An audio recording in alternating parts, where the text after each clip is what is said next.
పూజలకి, ఫంక్షన్స్‌కి పెట్టే వాయినాల్లో వచ్చే జాకెట్ ముక్కల గురించి చాలా వీడియోసే చూసుంటాం కదా! అన్నీ మాక్సిమం ఫన్నీగానే ఉండి ఉంటాయి.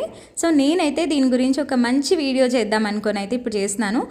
నేను అయితే వాయినంకి వెళ్తే శ్రావణ శుక్రవారం నాకైతే అన్నీ మంచి ముక్కలే వచ్చాయి. 1 మీటర్ ముక్కలనమాట.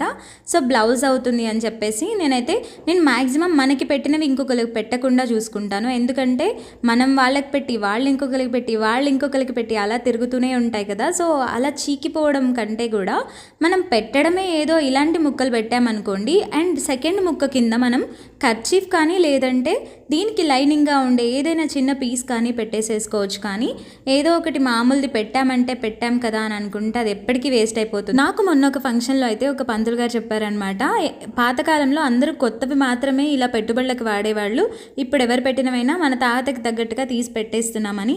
ఏదైనా ట్రెడిషన్ని ఫాలో అవుతున్నాం, అంతే కదా.